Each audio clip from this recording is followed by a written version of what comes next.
This is Dudes Who Bet Sports. Dudes Who Bet Sports, it's your favorite show. Dudes Who Bet Sports, where degenerates go. Dudes Who Bet Sports, time to change your approach with Aaron Halterman and his father, the coach. Let's ride. Well, the Associated Press is full of shit. Hey guys, what's going on? Welcome back for Dudes Who Bet Sports on a special Wednesday edition. We're going a day earlier. We know Papa Dude's got scheduling conflicts this next month with drivers and teaching. Papa Dude, you've been 2 days in now. How's it going? Oh, it's going okay. It's just I'm not in teaching shape. So over there where I teach, the first day we have classroom. So I had classroom all day long. So I was on my feet the whole time. Wasn't too bad. And then we drove today. We started today. And as luck would have it, my first three had never driven, ever. I usually don't put them in threes. I don't usually put three that have never driven because I want one of them that can drive a little bit. But I didn't know that when we scheduled them yesterday. So anyway, they did okay. It went all right. And so it's going fine. We got 1 day in the books and we only go 4 days a week. So that's good. I want you to know Somich was 5 minutes late starting the show today. Yeah. He was waiting around. He forgot that you weren't going to be there. So I finally said, do you think we should start? He goes, where is he? I said, remember? He said, oh, no. So you were sorely missed on day one without you on the show. I'll be back Saturday, I think. And every day's an adventure. You don't count your chickens before they hatch. You just hope, that you make it through. And I tell you, those first three today, it was tough. Yeah, for sure. I could imagine every day would be a little scary. There's some adventures. All right. Well, let's get into it here. We got a special day of doing the show. Here's why. I'm going to Iowa tomorrow afternoon. So I got a horse running Friday, Papa Dude. Did you know Husker Bitch is running? No, not until you told me that you were heading for Prairie Meadows, and I figured it out. So what kind of a race is this one in? What is this? A maiden special weight, going 5.5 furlongs. He's 7-2, third choice. Really? Field is 6, so we'll see. Okay, so obviously keeping him in the maiden special weight, the trainer Kelly von Himmel must think this horse has got some potential. Yeah, I think we've got some higher hopes. Unfortunately, double numbers. Our other horse, he just doesn't really want to do it. I think that was his last race. I think we're going to try to find him. Yeah, I think we're going to try to find him a place, a home, some place to go. Yeah, I don't know that for sure. I'll get confirmation this weekend, but last I checked with everybody, they were like, yeah, he doesn't really want to be out there. So. Well, his race, I believe, was Monday, was kind of like, it's a pretty low level race we were running, and we just simply didn't fire at all. It wasn't great. No, I thought they might give it one more chance. It's funny. I was on with Patrick and Amal on VSiN, and while the race was going on, and so I'm getting messages, and I didn't even watch it because I knew what would happen. And I get off the show, and the first message is from Kelly, the trainer, and he's like, all right, guys, should we try to sell him to somebody who wants him for something different? My vote is yes. So I said, well, if your vote is yes, then let's do that. I think his vote is the most important. So he ran in a 30,000 maiden claimer at Oakland, right? Uh-huh. And this was a 10,000 at Prairie. And one could argue he ran better in the 30,000 at Oakland than he did in the 10 at Prairie. I would agree with that. Yeah. He was not good. Did he finish last at Oakland? He did, yes. Okay. Yeah, poor guy. He just, he probably needs to go to a track. If they're going to race him, he needs to go somewhere where it's a 2-turn race for like maiden 2,500, honestly. Because or selling. He has mobility. So that's He fine. just But doesn't anyway, want to run. They just can't get him to do it. they said when they got up to Iowa, he was doing better. They didn't expect him to run as bad as he did. Okay. So, he just doesn't have much talent, and he doesn't really want to do it. And Well, that's a bad combination. You're not very good, and you don't want to do it either. pretty bad, yeah. So Oh, that's funny. anyway, well, all right. I guess we'll get it started here. Let's start with the NBA.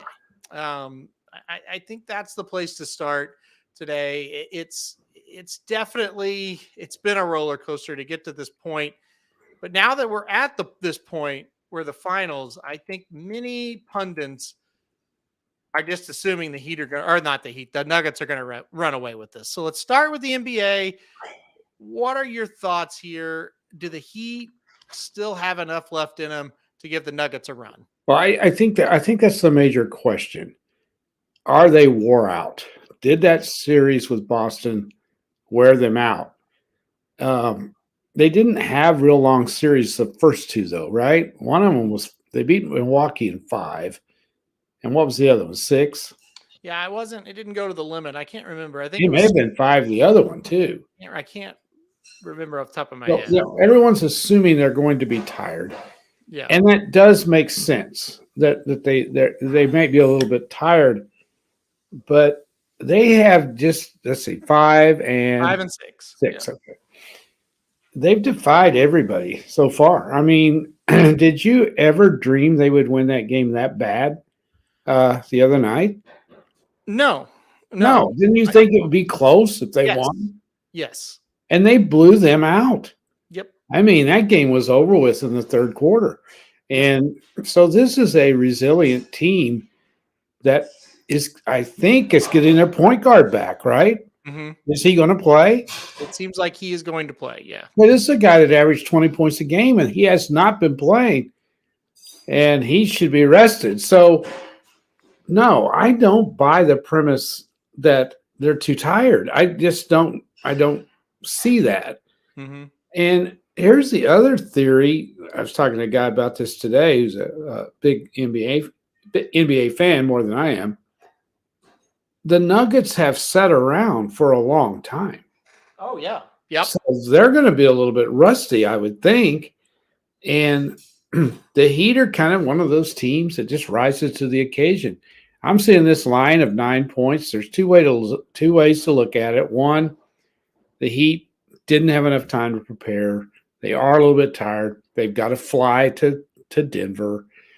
The altitude, all of that stuff could factor in. Or 2, they're on a roll, and the Nuggets are a little bit rusty coming into it. I haven't really decided yet, but I think 9's too many points. I just do. I think the Heat is a bad matchup for the Nuggets. It's interesting you say that. I've heard a lot of people say that the opposite way. I don't get why.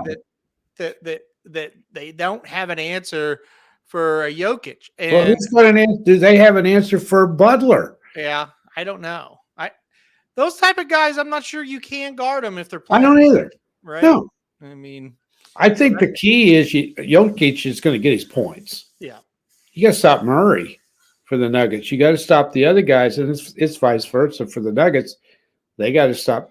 They got to let Butler get his and stop the other guys, because those are the keys. The other guys are. Yeah. The stars are going to play well. The other guys are the ones you got to hope you can stop. So I think it's a fascinating series, don't you? I do too. I don't think the Heat have enough to beat the Nuggets. I don't. I think it could go 5 or I think I could go 6 is what I meant to say. I don't think it's going to be 4.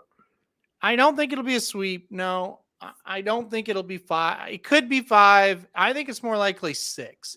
I have to admit,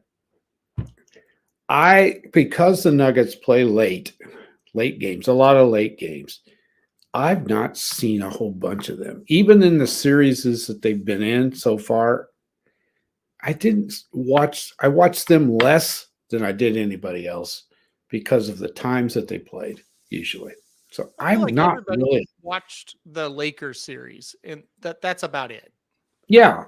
So I don't have a real good read on them. I was impressed how they got rid of the Lakers, but you talk about a team that I think was tired. It was the Lakers. They don't think they had anything left after they beat the Warriors. Yeah, I'm with So, you on that. yeah, I'm not completely sold on the Nuggets because of their past history. I do know though they're pretty good. So I think they have to be favored for sure. I think the Heat make a run at them. It's weird. It's just something about the Nuggets that doesn't get people excited, you No, know. And like I said, it's history. It's the there's not a lot of flash, but they do have the best player in the NBA on their team. there's no doubt.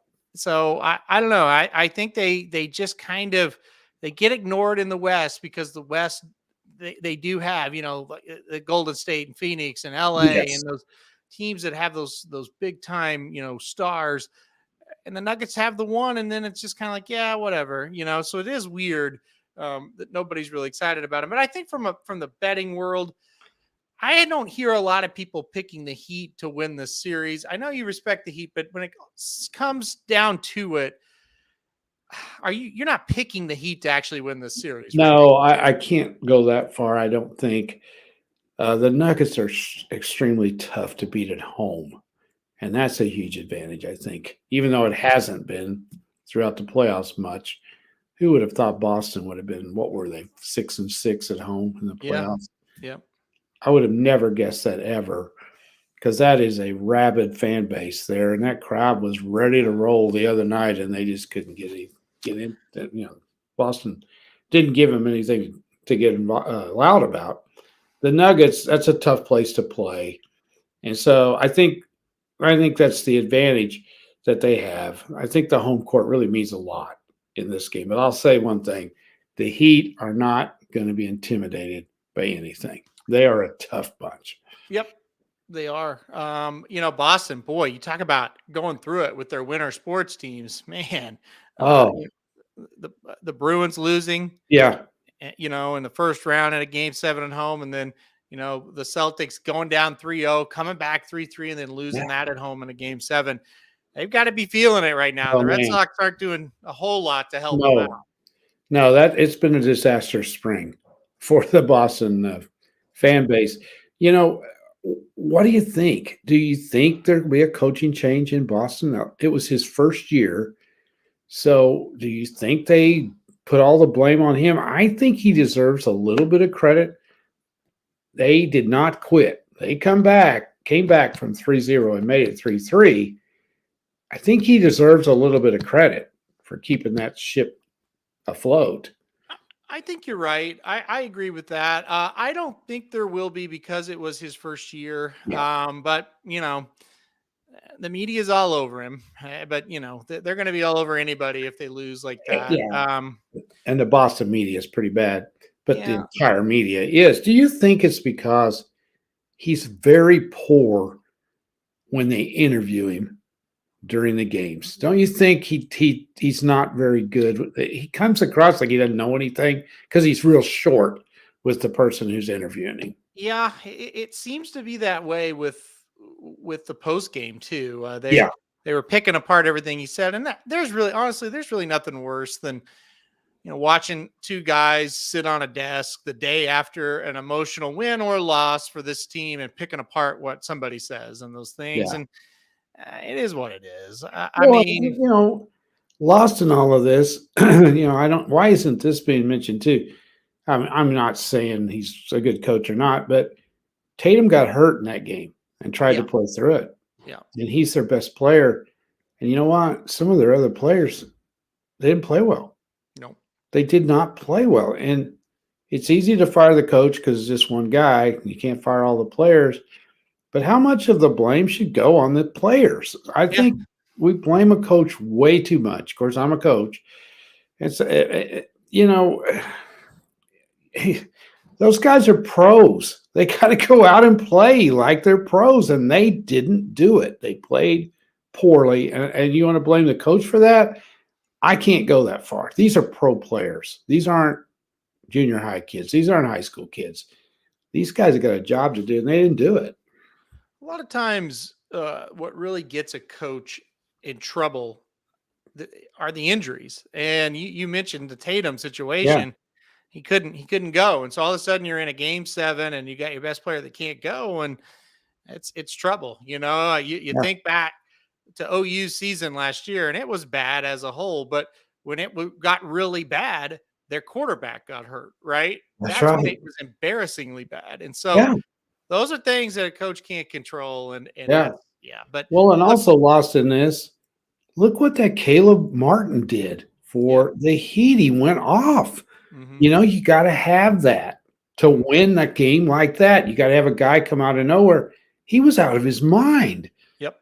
And I don't, that's just one of those things that happen. And it also points out one more thing. It still hasn't been done coming back from down 3-0. There's a reason that has not been accomplished, and that's because it's damn hard to do. Yeah, and it was interesting. The public really bet, the Heat hard with the points in that game, and I think that was a lot of it. You still look at that and go, it's 0 and 150. So, and it's 0 and 150 for a reason. You can win 2, you can win 3, but winning all 4, it's just tough. So, yeah.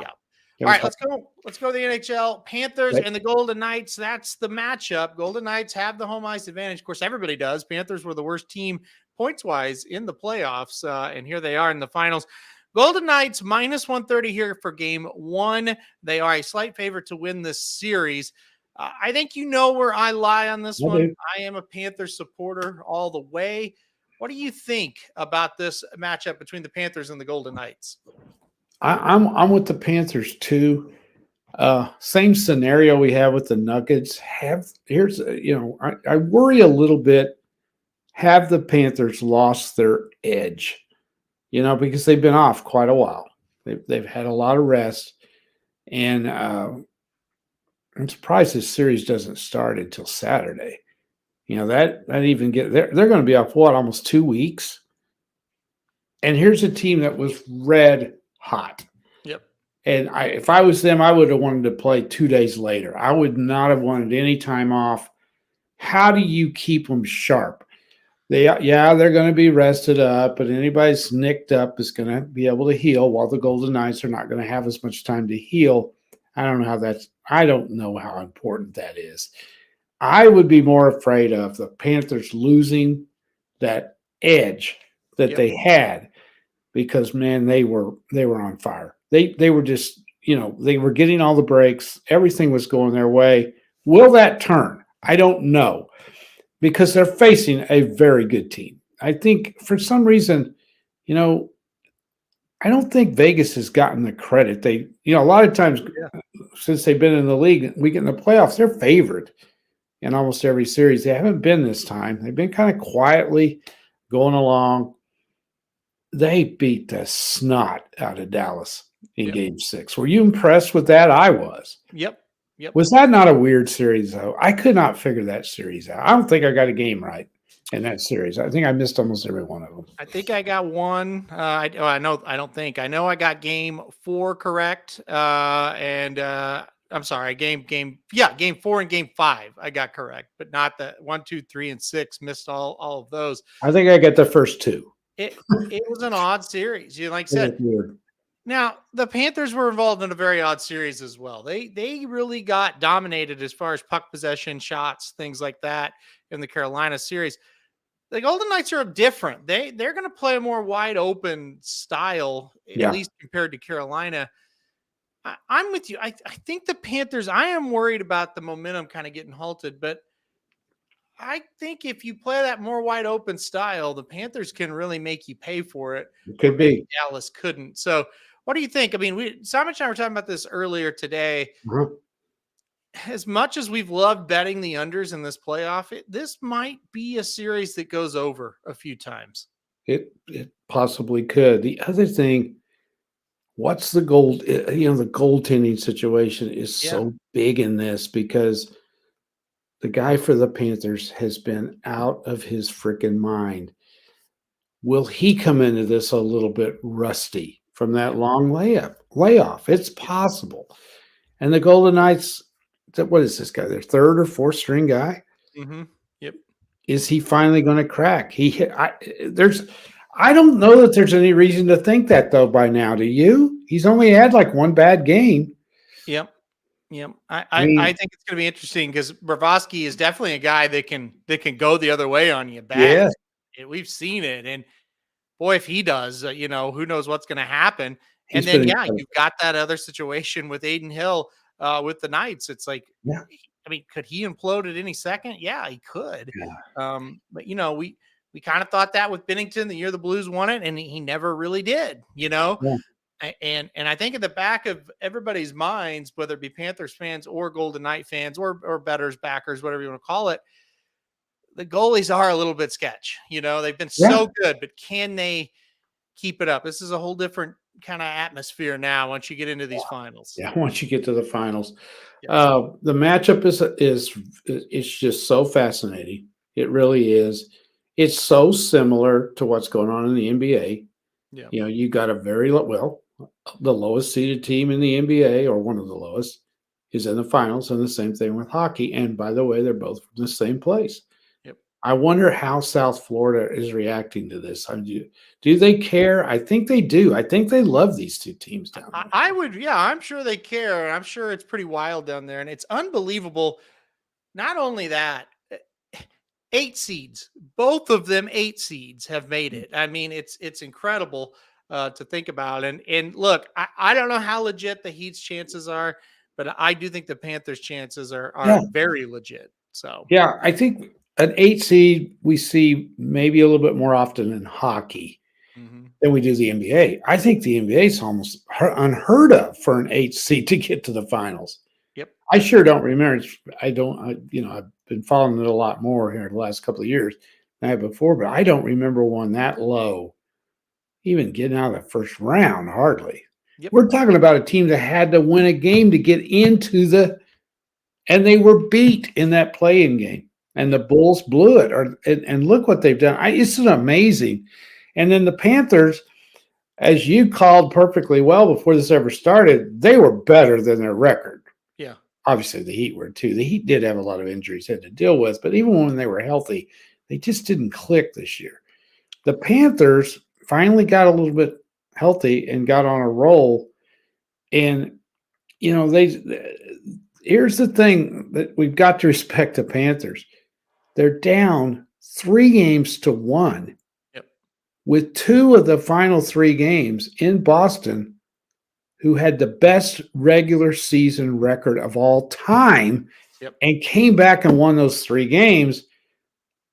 If you don't respect that, you don't respect anything. This team is dangerous, and I'm with you. I'm picking them. I think it's going to be a heck of a series. And Vegas has not played real well at home this year. Yeah, they played well in the playoffs, but not overall. They have not. You're right. Yeah, the Panthers, they came down to the last game of the season for them to make the postseason. Yeah, as well. and Pittsburgh had to choke it away. I know. Yep. They lost to the 2 worst teams in the league. All they do is win one of them, right? Yep. It's crazy. And the Panthers wouldn't even gotten in. That's right. So it's incredible. It is incredible. So we're both going to go with the Panthers. Boy, I don't know. This is going to be fun. I think it's going to be closer than I originally thought it was going to be. That's kind of my thought process on that. We have to respect Vegas. They're pretty good. Yeah, for sure. For sure. Let's go over to baseball. Let's for a second here before we get on to the College World Series for softball happening this weekend. Look, the baseball, we've been hot with it so far on the season. Who did you play tonight? Tell everybody kind of your thoughts on the. I know you played a parlay tonight. Let us know. I did. I'm kind of cooled off a little bit. I've missed the last 2 nights, which it's bound to happen. You can't just keep getting them every night. Yep. It just is it's bound to happen. You and I have totally different strategies in baseball. It's been working for both of us. You're loving these underdogs, and you're picking 3 or 4 a day, and you're breaking even or you're getting ahead on, and if you break even with underdogs, you make money. And it makes sense. And you're doing really well with it. You got more guts than I do. I've been trying to find some parlays that I thought would cash and still pay pretty well. So tonight, and again, I don't feel great about this one tonight as well as I do most of the time. Like I had one last night I thought was a cinch. Oh, So real quick, I'll jump in on that one because you text me. You've Yeah. been working. You text me and said, "Hey, what do you think about this one?" I said, "Oh, I love it. I absolutely love it."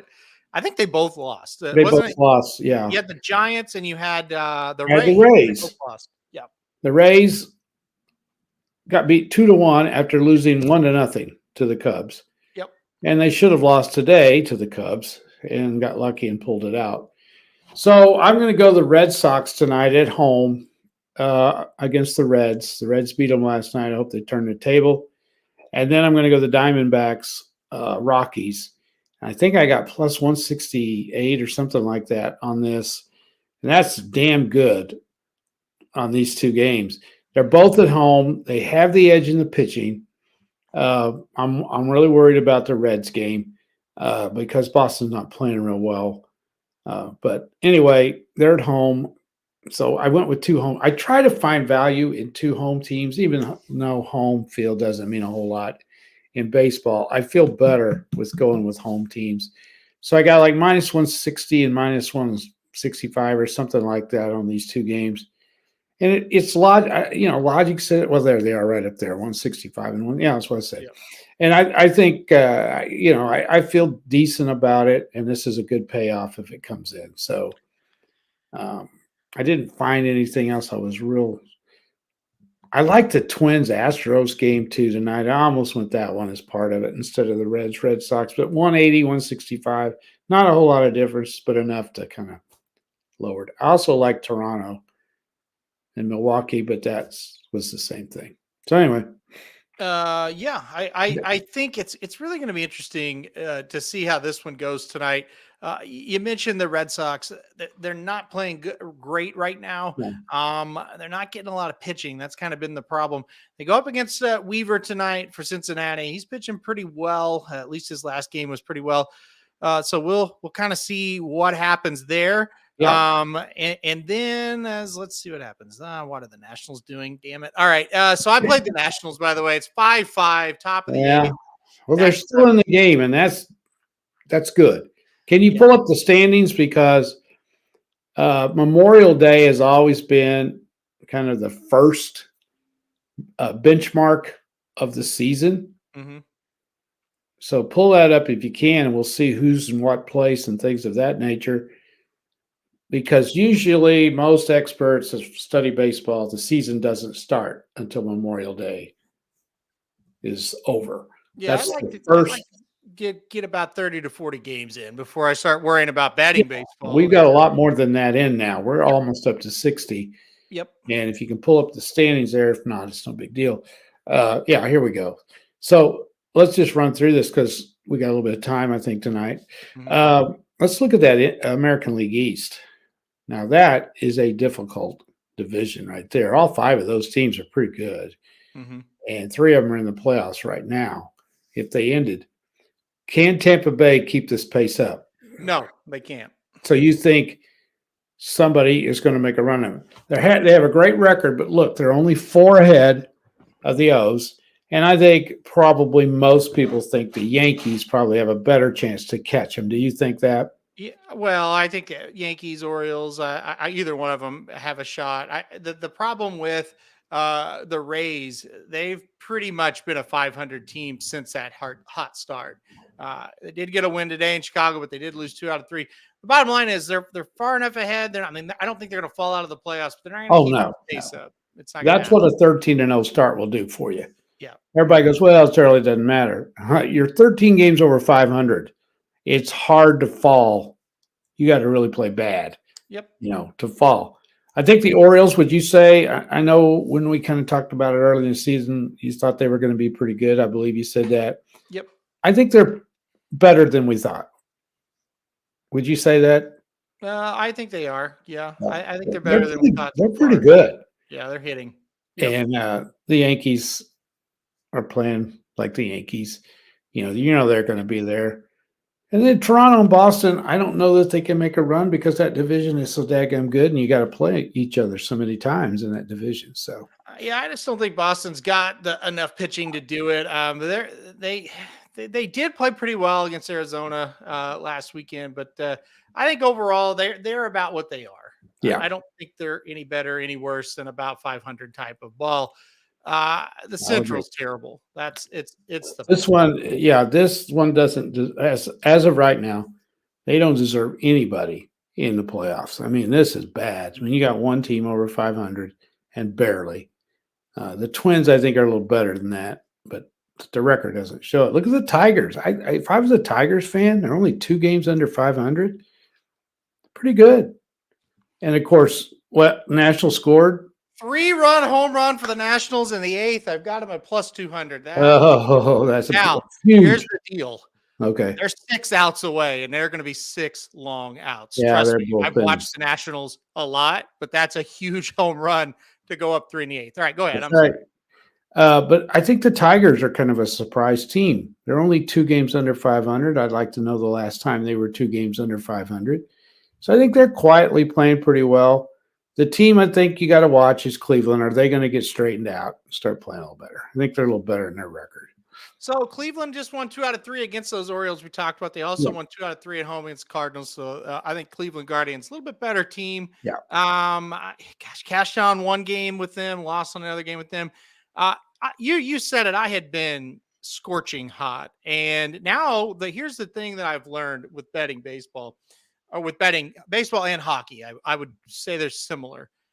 You need to bet plus money games most of the time, because if you can go 500 betting plus money games, you're churning off a little bit of profit. And so if you're just kind of 500, maybe you're 1 game below, you're about even. And then when you get hot, boy, you can really start to not even make up ground, but pile up profit. And so that's what I've been doing with baseball.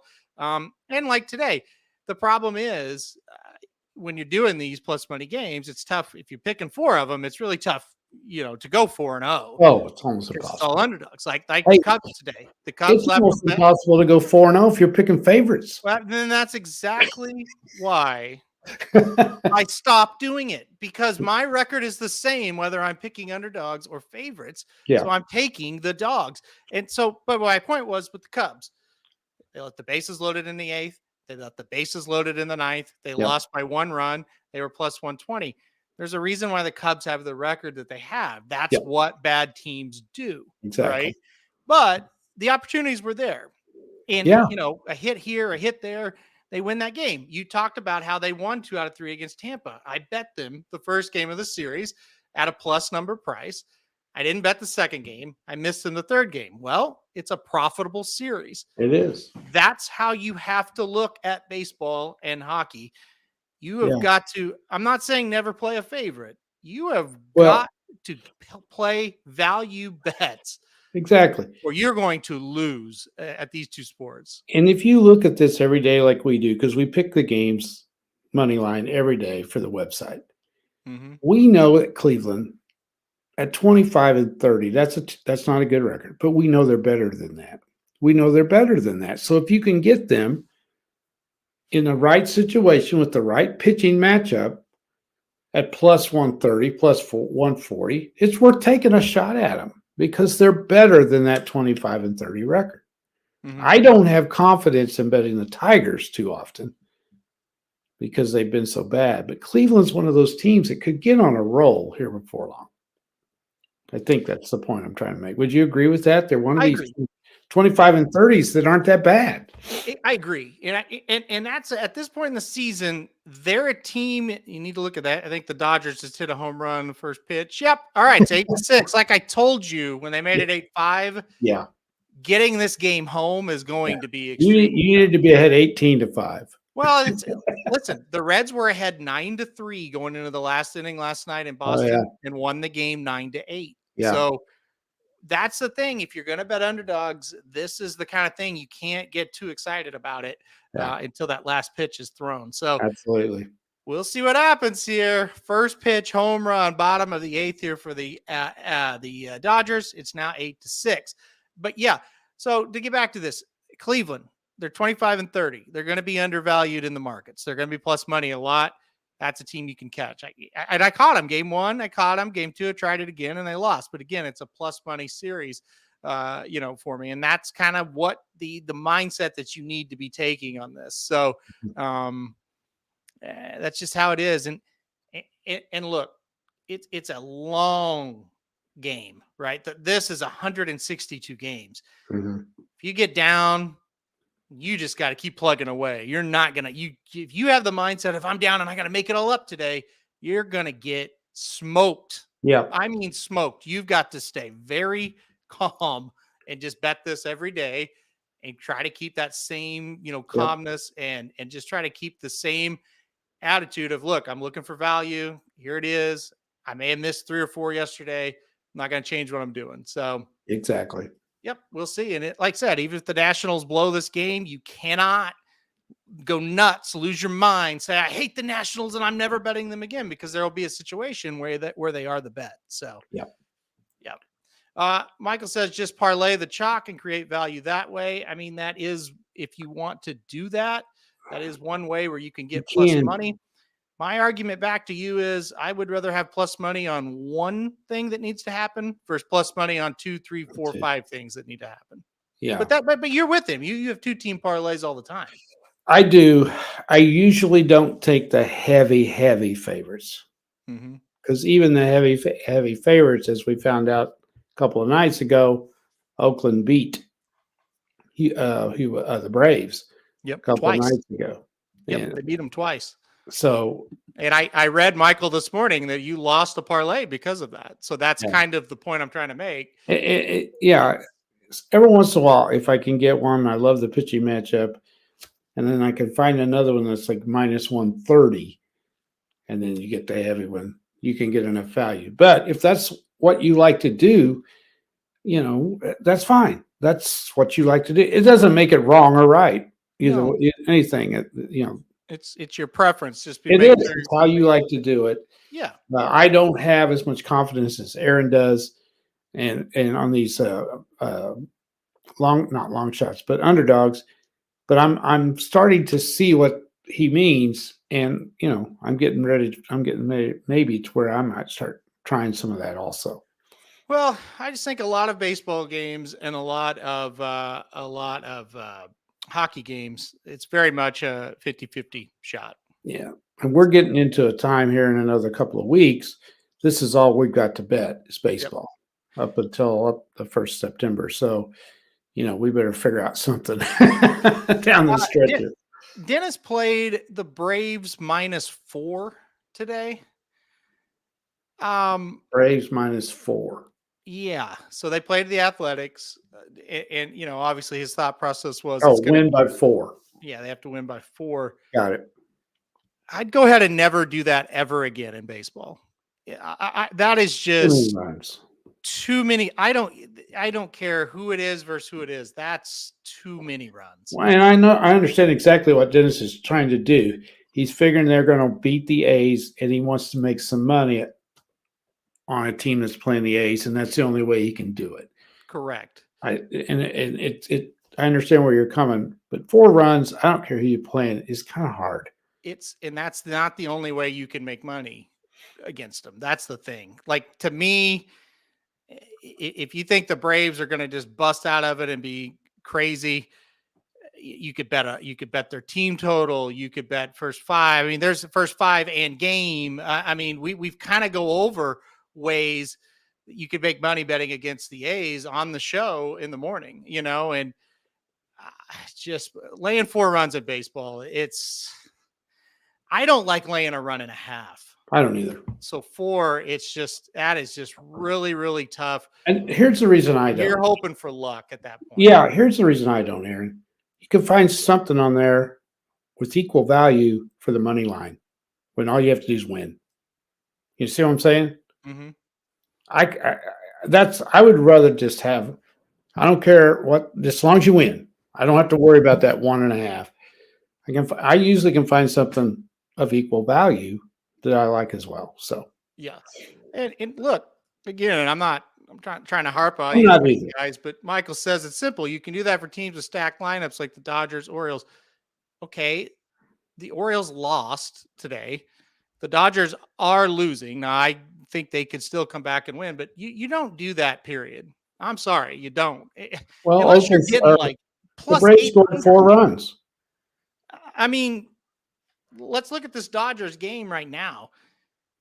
if you've got them minus 2, 3, 4, something crazy, I mean, the Dodgers don't care to win this game 12-8 right now. The Dodgers are trying to win this game 9-8, right? Exactly. You need to be in line with what the Dodgers are trying to do. And again, this is probably a situation where, the Dodgers, I think they were minus like 210, 220, something like that. So you would be inclined to try to take a run line or something like that. More often than not, these games, they get like this. Yeah. And again, I don't want to sound like I'm telling you what you're doing is wrong because that's what you believe in, and that's fine. There's all kinds of ways, but we're just it's kind of dangerous. Let's say it's 8-1. The Braves lead the A's 8-1 going into the bottom of the 8th or 9th. Mm-hmm. They're saying we ain't going to waste our good pitchers today. We got this baby in the bag. So they put in some lesser pitchers. Yeah. They don't put their usual guys in. They're giving them some rest. Well, these guys aren't as good. Let's say the A's score 4 runs. You just got screwed and lost 8-5. Because it's exactly what Aaron's saying. The Braves don't care what the score is as long as they win. Mm-hmm. It doesn't matter. You're not getting beauty points. You're not getting style points by how many games you win or by what the score is in baseball. I just don't think you lay runs. I mean, listen, 1.5. I don't like doing it, but there are spots where it does make sense. I'm not saying it doesn't make any sense to ever do that because that's not accurate. It does make sense at times, but overall, I would stay away from anything more than that. I don't care what the matchup looks like. I would stay away from that 99.999 times out of 100. Well, I'm going to do another thing. I would stay away from the 1.5s in hockey and baseball. And if you can find any kind of value where you're betting the money line instead of the point spread, you better freaking do it. Yes. Yes. The key is, can you find some kind of value with the money line that you feel good about? Because you're dealing with those point spreads. We've said it a million times. There's too many damn things that can happen. So many. I hate player props with a passion. Yeah, there are times when I like doing them, but not all that often. I'm with you on that one as well. Yeah, I mean, the player props the other day, I bet somebody it was dumb, and there's got in foul trouble. They got in foul trouble and had to sit. Mm-hmm. And you don't know when that's going to happen. Then one other time I did it, and they got hurt. They didn't play the rest of the game. Mm-hmm. So, I don't know. Then it says, well, the opposite of that is look at the run line. How many teams covered a 1-run line? We'll do it. If you don't want to listen, do it. I don't care. I don't know. I just don't like the -1s. I just 1.5s. I don't like the results that are happening, and I just don't like them. If that's the way you play, I'm certainly not telling you what to do. I just don't like to do that, and I try those. But the only way in the NFL, it's hard to make money in the NFL unless you just bet an underdog. Mm-hmm. You can't find value really on the point spread. Not the point spread, the money line. Well, let's just take a meaningless sample size from this of 1, 2, 3, 4, 5, 6 games here. Okay, the Rangers were minus a 1.5 today. Did they cover that? No, they lost. Let's see if this is an out or a hit. It's an out. We're going to the 9th, 8-6. Oh, that was getting through that inning. Rangers minus 1.5. They lost. The White Sox were the favorite. White Sox minus 1.5. They lost. The Rays were the favorite. Rays, huh? They're out. They were the favorite. Yes. The Rays minus 1.5. They lost. Okay, we're 0-3. The Orioles were the favorite. Minus 1.5. They lost. Okay, 0-4. Hey, the Braves minus 1.5. They did cover. We're 1-4. The Giants were the favorite. Minus 1. So the minus 1.5s are 1-5 today. Yeah, that's my point. Let's see. Dodgers minus 1.5. They're losing. Mm-hmm. So that's 1-6. Yeah. That's my point. Yeah. I don't think I've ever played a baseball minus 1.5 or plus 1. I don't think I ever have. I think Somich played something minus 1.5 today. It may have been the Rangers. I don't want to say that though, because I'm not 100% certain on that. he played somebody. He may have even said it. I don't know. But, we were talking about the Diamondbacks earlier today, and he's like, I don't know. I can't find a way to really bet them. And then your parlay came in and said, yeah, that's pretty good. But, Diamondbacks -1.5. I think Diamondbacks are going to win that game. They should win easily. Should's the key. And that's the thing. I just think if you can avoid the betting minus whatever, you should do it. There's just so many times you're going to get burned. And now you're sitting here. Let's say you have the Dodgers -1.5. You're not going to get. You're going to have to get extremely lucky to get it, and then they come back and win the game. Most likely, the game is going to be 9-8. Yeah, somebody is going to have to hit a grand slam, or it's going to have to be 8-7, and somebody hit a 3-run homer. And that's why with Michael's comment, I don't love parlays with heavy favorites either, but I do think it's better because the best interest of the Dodgers is to win the game, and you have that, right? So if you've got the Dodgers in a parlay, well, the Dodgers they want to win. So, and if they win 9-8, you advance. So, to me too, when you watch this every day, okay, I got the Diamondbacks at -160. That is a solid favorite, right? Yeah. Mm-hmm. And I got the Red Sox at -165.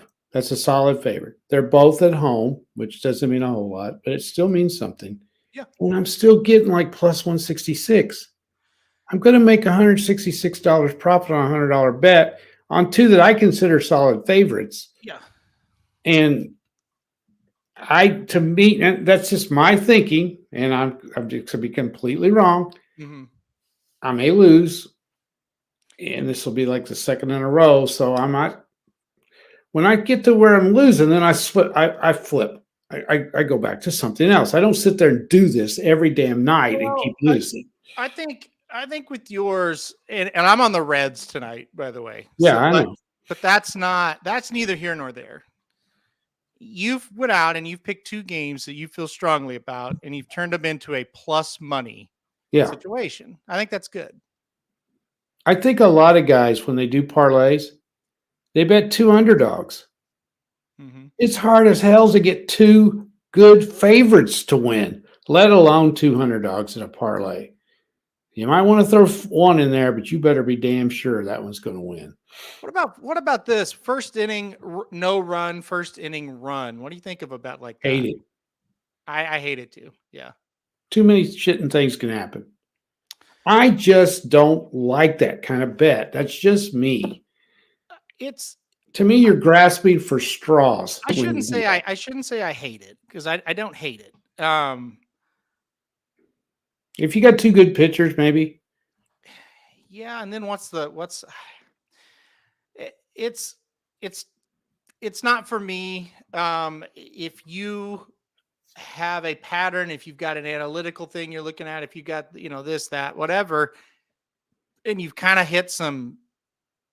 It's like us with first period over-unders, right? If you've kind of got a chart, you're charting it, you're keeping track of it, you kind of know the situations where it's good to play it, good to not play it. I don't think it's that bad. Right. Yeah. But I'm willing to bet it all most of you depends on guys, and I sure don't know. I'll bet you if you do these kind of bets right here, this first inning no run, first inning run, minus under 5 in 5 innings, whatever. Yeah, a lot of people play first 5. Yep. Whatever. I'll bet you lose or win just as much money doing that as you do the other. Yeah, I don't know. I think first 5, a lot of people play that now because the bullpens tend to come into the game in the 6th inning more and more. So the first 5, there are situations where it makes sense. I've seen Somich get burned on a lot of first 5s and win the game. Me too. That's where I'm at with it. I have a better feel for who's going to win the game than what's going to happen in 1 inning, 2 innings, 3 innings, 4 innings, and 5 innings. I think this is kind of a weird thing to say, and I think you'll agree with this.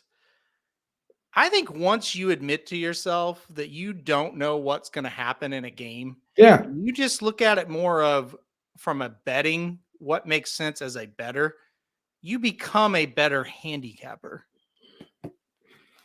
The bottom line is, I think the majority of people that are playing out there, they just want to be right and they want to look smart and they want to brag that, hey, I knew what was going to happen. When you finally get to the point where you admit to yourself, when the ball is pitched, when the ball's kicked off, when the puck is dropped, when the gates open, you don't have a clue what's going to happen. You become really better at There, this. 10-6 now, baby. And it's now 10-6. And that's the thing. You can sit here and analyze this Dodgers national game all you want. You're always going to come up with, well, the Dodgers are the better team. But when you look at it from a betting standpoint and you say the Nationals are plus 200 today with this pitching matchup, the way they're playing last 5, the way they're playing last 10, they should probably be plus 160. I'm going to bet them. Going into the game full knowing you've got the team that's not as good, but it makes sense from a gambling standpoint. Yes. When you get there, you're going to win. And another thing is, get there, you're going to lose. That's right. And another thing with baseball, and like I say, you and I pick it every day, so we know who's playing well and who isn't. Yeah. Sometimes you got to find a team. Like the Cardinals, up until the last week or so, were a good bet against whoever they were playing because they got hot. Yep. And they were rolling. And their record's not very good. They were plus money in that game, in that stretch where they won, I think 6 out of 7, 7 out of 8, something like that. It's been a week or two now. And the reason they were plus money, their record was awful. Yes, but they're plus money every night, yeah. Right? So even let's say you rode that train and they went 3-4 even, let's say.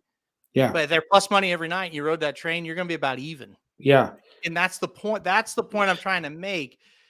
It's not about, well, this is the most likely team to win the game, so I'm going to bet them. Yeah. You're going to be on the favorite almost every game if you do that. And if you can't get yourself to bet underdogs, then parlaying them makes some sense, right? And another thing, that's the other way around it. Right. In baseball, you can go to the well once too often. For example, and I would have done the same thing. Somich with the Nationals 3 straight days against Kansas City. Yeah, they lost the third game. And they lost the third game. Now, he made money on the first 2, but they lost the third. And that happens in baseball a lot. This is a Nationals team that's pretty good. I mean, they're not very good, but they're capable. So you can't go to the well with them 3 days in a row because they're not trustworthy. They're just not. Like, I doubt that you bet them tomorrow if they're playing the Dodgers. Here's the deal. With a team like the Nationals, it's all about spots, right? Yes. You're going to get the Nationals wrong a lot if you bet them. You have to know that coming in.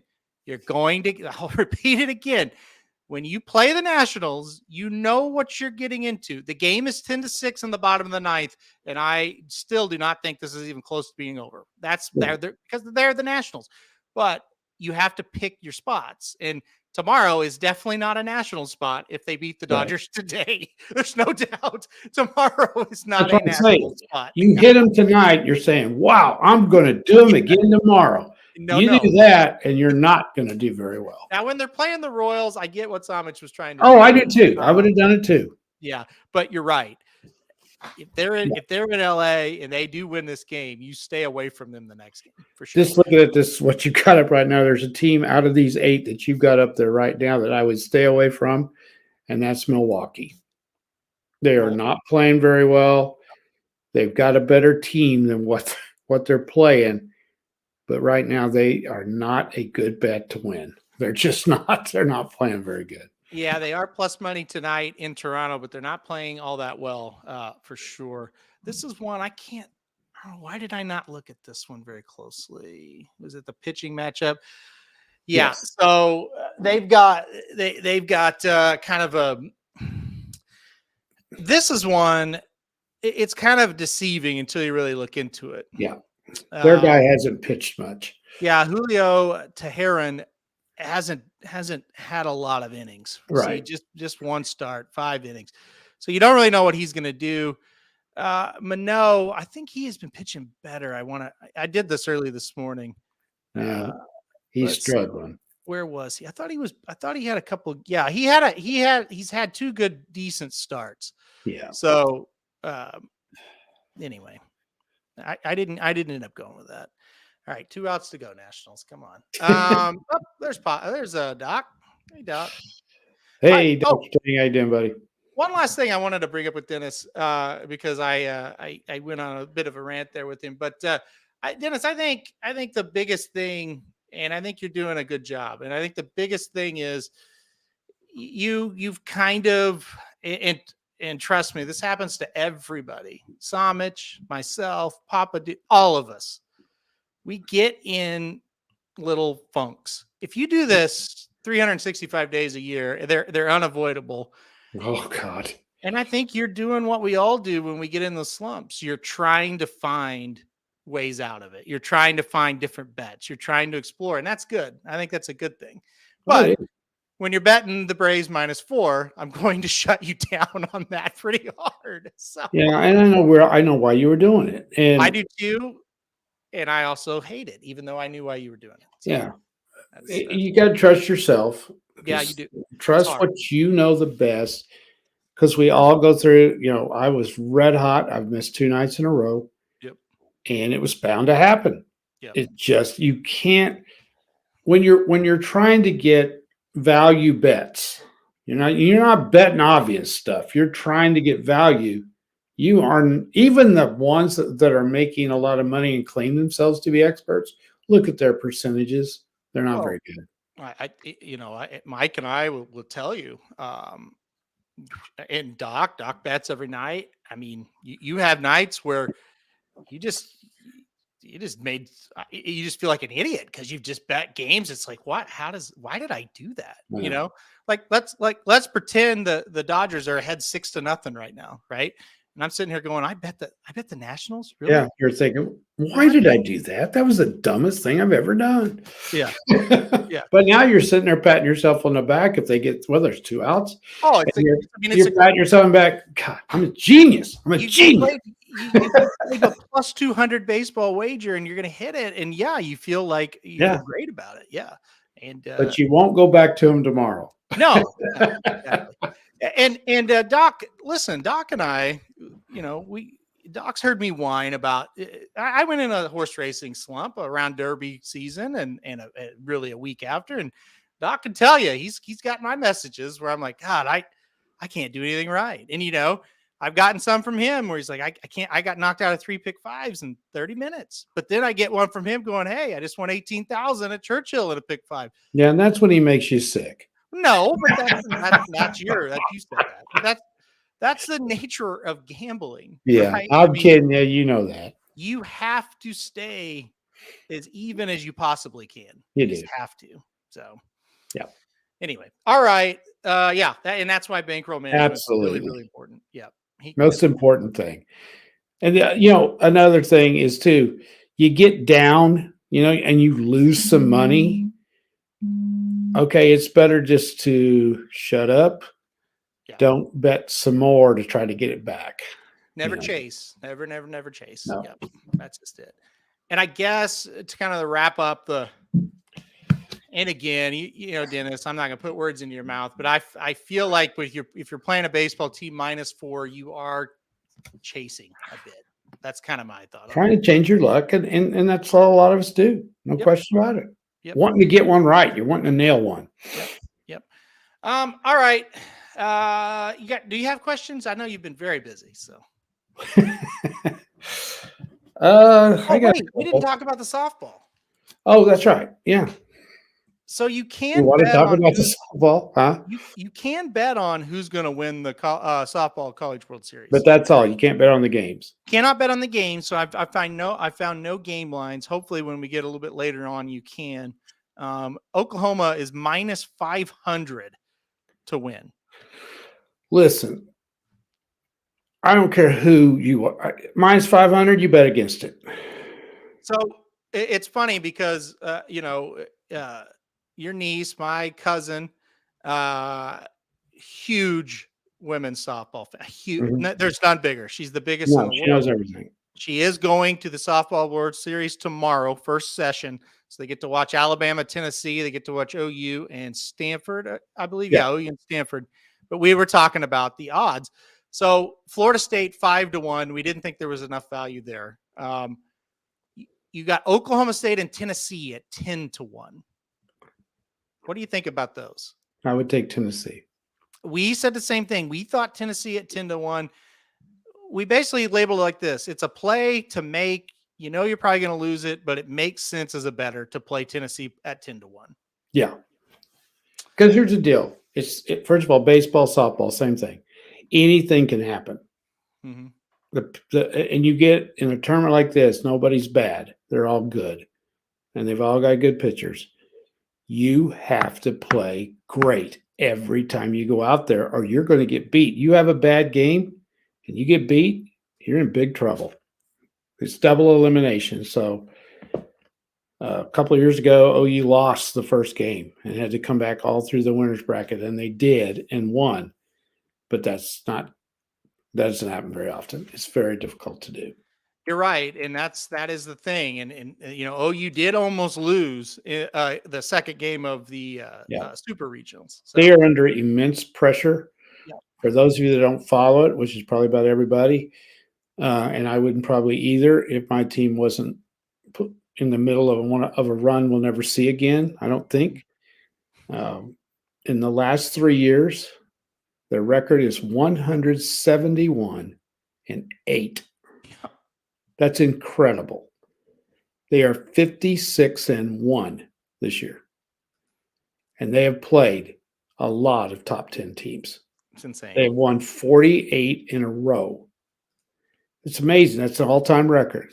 We'll never see this again. And they've got almost everybody back next year. Mm-hmm. So they're going to be right back. They're going for their third straight national championship, which they're favored heavily to do. But it took a miracle to win game 2 of the Super Regional the other day. Mm-hmm. And if you don't have anything to do tomorrow night, I think the NBA starts tomorrow night, though. But yeah, it does. Turn over there to ESPN and watch a little bit of it.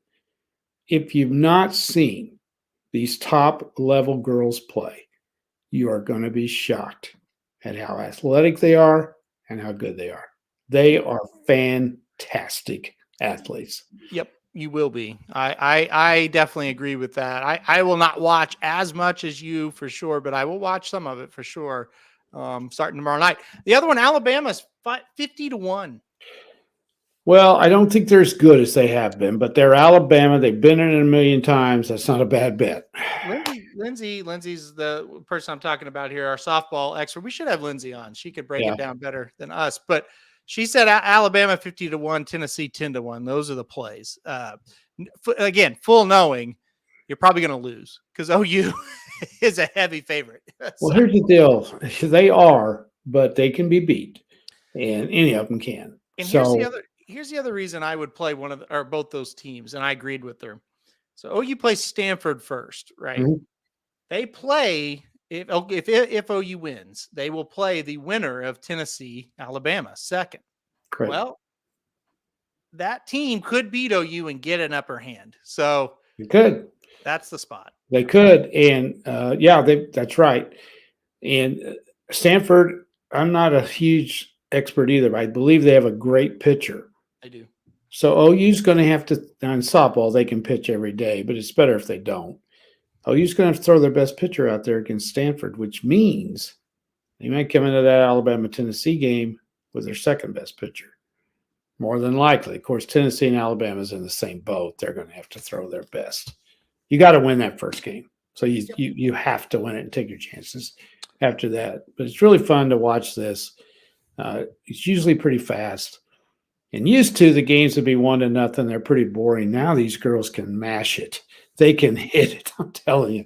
It's a little bit more exciting than it used to be. It's going to be exciting to watch this. See if OU can do it. Only losing one game is just insane. So I wish they would have lost one just to have that off their back coming into this. But I think the pressure's off a little bit because they got the winning streak. Yep. And they're in the World Series, and you cannot say it's a bad season. if you make the final 8. I don't care who you are. So Mhm. I think the pressure's off of them a little bit. They were under immense pressure last weekend. And so we'll see. I think they play tomorrow afternoon at 1:30, I believe, something like that. Yep. So I believe it's starts at 11 and then OU at 1:30. yeah, and then there's 2 games tomorrow night. So Yep. So All right. You have any? yeah, just a couple here. We'll go real fast. That's pretty fast. Okay. What's your favorite board game? Sorry. Really? No doubt. You Always- like to play Sorry? Yep. I like to play it too. I like Monopoly the best. But hardly ever have time to actually finish it all the way to the end. You know, Yeah. never did when I was a kid. Monopoly, it definitely is a commitment. No question. It is. You got to have a little time. I like Sorry too. It's fun. Okay. Big dog, little dog, any dog. You have a preference? Big dog, little dog, any dog. Any dog. Any dog. I think so too. Now there are certain breeds of little dogs I don't like. And I just, he's mean and sorry. Right. Yep. Loves to knock you off. Yep. It's a big kick out of it. I am the one that takes it and knocks it. Yeah. I don't just knock it. I go bam. Knocks that blue, red, green just into another room. Yeah. What color are you usually? If you get to choose, what color do you take? Oh, red or blue for sure. Yeah, I always take blue because that's my favorite color. But Well, anyway, yeah. There's certain breeds of dog that give me the creeps, like a Chihuahua. I don't Yep. know that I could love a Chihuahua. Oh, you could. I don't think so. Yeah. They bark too much. Yeah. You could. Your grandma, my mom had a Pomeranian. I don't really like them very well. No, they're No, I'm not into those. But any other small dog, I think though I'm more, and I haven't had one since I was a kid. I'd rather have a big dog. I think like yours.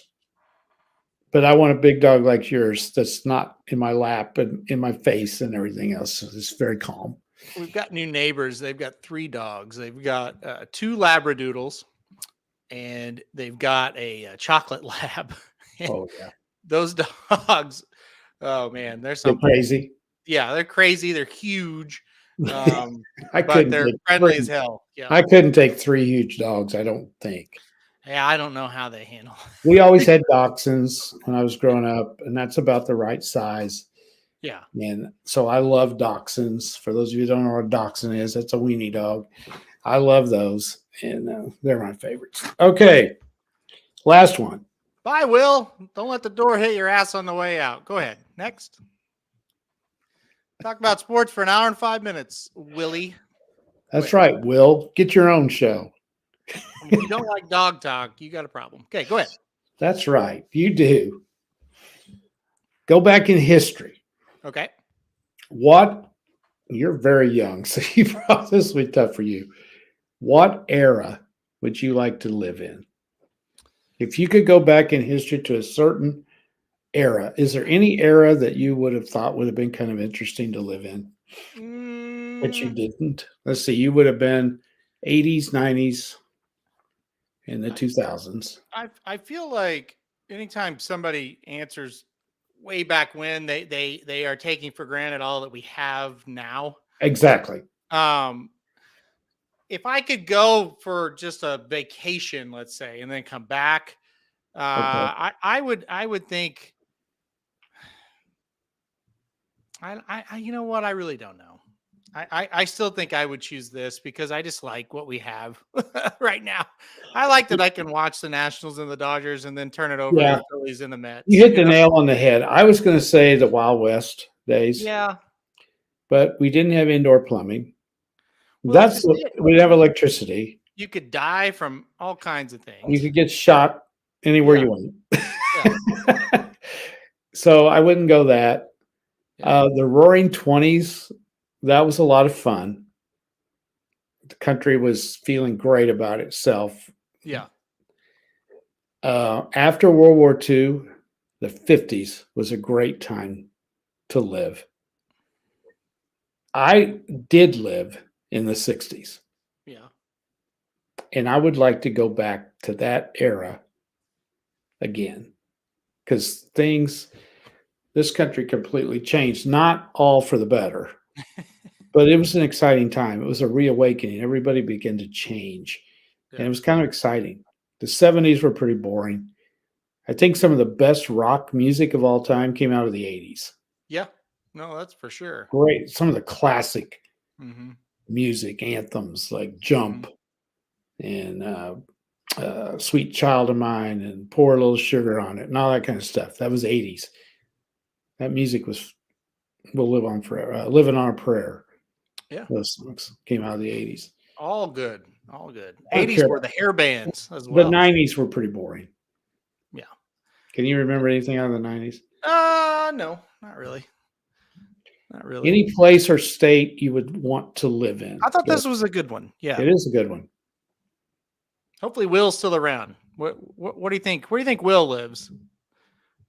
Well, from his comment, It's mom's basement. All right. What do you think? I would say in the east somewhere. Texas. He lives in Texas.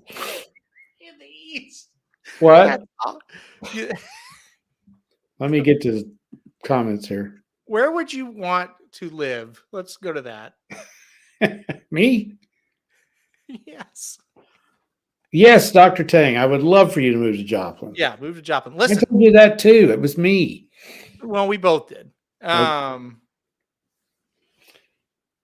would you want to live? What state? If you had a choice. Oh, me.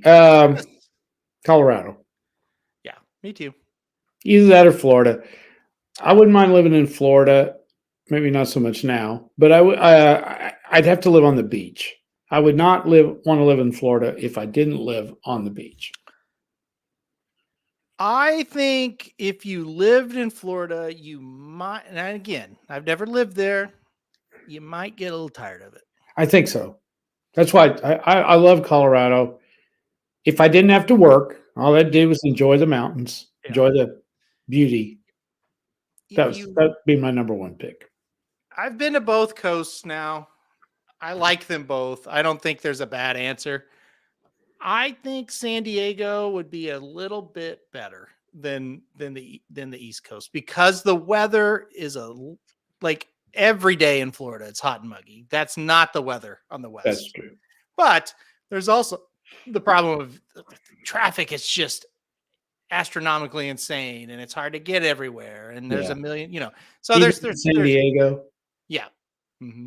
Okay, I'm out. You live at Del Mar. Yeah, if you could afford to live on the beach at Del Mar, that would be pretty good. Yeah, but that ain't happening. Then the traffic's not so bad up there. So. There's one state I wouldn't live in, and that's Texas.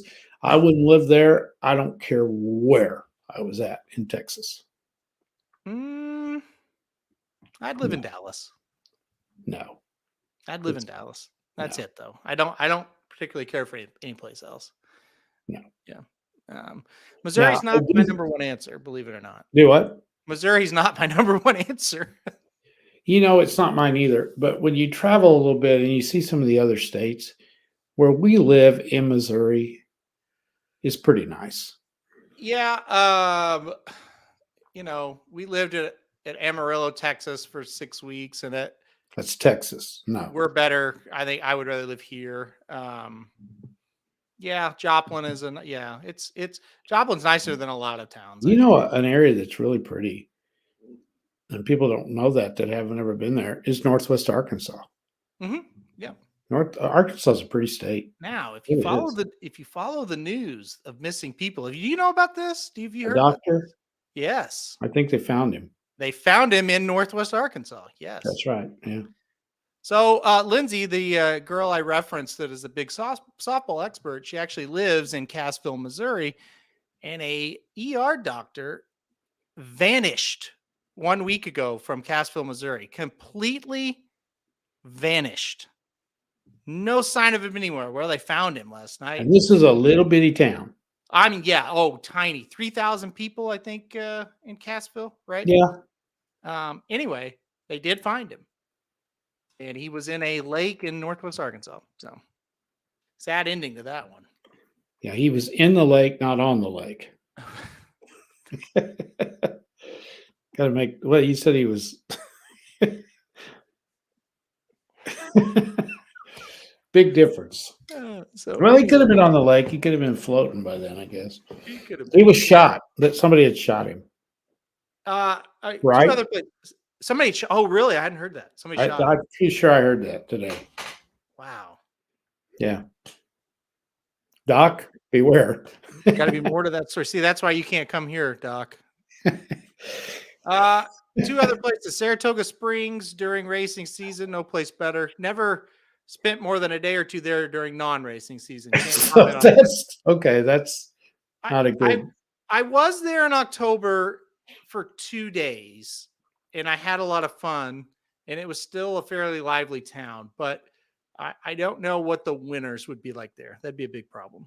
I would like to live in a college town. I think, obviously, you'd want to live in the town of the college you support, but I think that would be a lot of fun. Yep. Lexington, Kentucky, I think has that college town vibe. I like it a lot. Yeah, I've been there. It's good. Yep. The horse farm area in Kentucky is beautiful. Yeah, Versailles, that'd be That's a beautiful. good place to live. Yeah. Yeah, that's really pretty. Tennessee is a pretty state. Yeah. Very pretty. So, all right. Well, anything else? We've went long. No. Since I'm working again, that's about bedtime. Not really. I'm kidding. I'll have some driver's ed stories soon. Yeah. I've had my first 3 girls this morning had never touched the steering wheel. That was quite an experience, but they did okay. Oh, I got something for you. All right. I was saving this. I don't know what show I was saving it for, but Heather's got a new hobby. Oh, woodworking. You're kidding. She went out. Listen to this. Do you Memorial have a Day saw? weekend. Huh? Do you have a table saw? Yes. She went and bought a table saw. She went and bought a nail gun. She went and bought all kinds of stuff. And this is unbelievable. This is great. She cleared out the John Deere room downstairs, and it is now her wood shop. Did she get that from her grandpa? I mean, is that where she learned how to do that? Yeah. And she can do it. She's gonna make a table. Really? For the saw, but she's making a table for the saw. Okay. Yeah, and she's making I can't really describe it. It's like a slat wall or something. I can't. I don't know. You'll have to come see it when it's done. That's I'd give anything to know how to do that. So she also, did you know she's designing houses as well? No. You didn't know anything about that? How would I? Well, so she's doing her interoperative, whatever, neuro monitoring, whatever the hell. Her job. Her job. Yeah. And now she has another job where she's designing houses on a computer. And she's designed a house and 2 remodels so far. And then over the weekend, we're just sitting there and she goes, I think I'm going to get into woodworking. So now she's into woodworking. So, wow. 2 jobs. Okay, now the designing houses. Okay, I get that one. Yeah. It's not that I don't get the woodworking. I never would have thought that. She started the woodworking because she's designing the houses and she sees things and thinks that she can make them. So, yeah, it's crazy. So did she take woodworking in school and stuff, or did she just around her grandpa because he's really good at it and knew how to do it? I guess the second one. I don't know. I really don't. If I had a table saw, I wouldn't have any fingers.